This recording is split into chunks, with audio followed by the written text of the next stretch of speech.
On Monday, June 26th, Twitter account @ExposingAspire dropped a Google document which had undeniable evidence of ex-Vancouver Titans and ex-Team USA player Aspire grooming a girl since she was 16 years old. In this video, I'm going to give a brief summary of the situation, and in a separate video, I'll talk about what this means for the Vancouver Titans and Team USA. So starting March of 2022, Aspire, who was at the time a 20-year-old grown-ass man, engaged in conversation on Snapchat with this 16-year-old girl from Spain. The relationship rapidly became sexual in nature within a couple weeks, and explicit pictures were shared within the month. So right away, we have criminal activity. Bro got right to the point. Throughout the relationship, Aspire would fly out to Spain twice to meet her, and on the last time when he was 21 and she was 17, they had sex and he proceeded to break up with her because she was 17. Bro got hit with the most insane post-nut clarity of all time and also added another crime to his resume. And if I see any dumbasses try to say that the age of consent in Spain is 16 so it should be fine, you need to leave. You need to be psychiatrically evaluated, because even if it was legal, which it is not by the way, for a variety of reasons across Spanish, American, and Canadian laws, it is still completely fucked up and so morally wrong it shouldn't even need to be addressed. Aspire would constantly pressure the victim to isolate herself from her friends and school to spend time with them. He tried to control who she could talk to and what she could post online,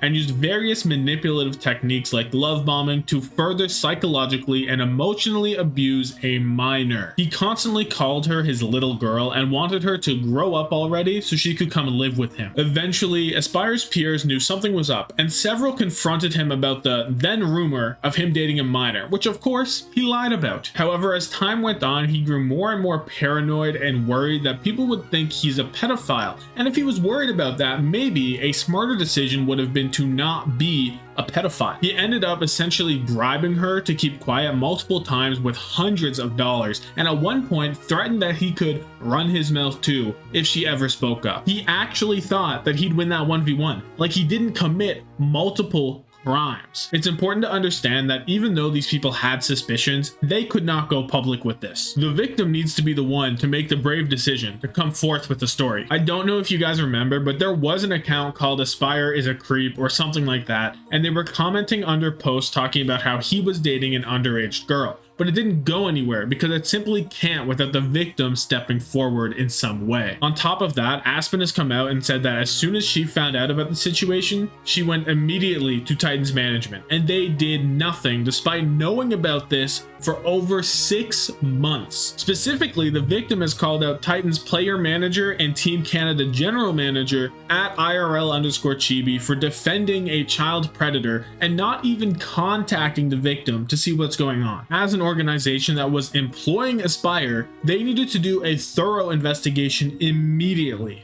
Chibi committed gross negligence and needs to be fired. It's also disappointing because Aspire was a pretty talented, well-liked player that brought some personality to the league. He had an exciting storyline since his career began when he was a relief signing in Toronto and gained fans for it. This is another reminder that you don't know who these players truly are or what they do in their spare time, and you never will, especially Overwatch players. So basically, Aspire is a creep, a weirdo, a loser, a pedophile, and a felon, and has since been dropped by both Team USA and the Vancouver Titans. It's important to not lose sight that a real human has suffered because of this individual's immoral decisions, and I commend them for speaking up about it. This whole situation is completely disgusting, and I don't want to talk about him anymore. Just do not be a complete weirdo. Have some decency, maybe, man.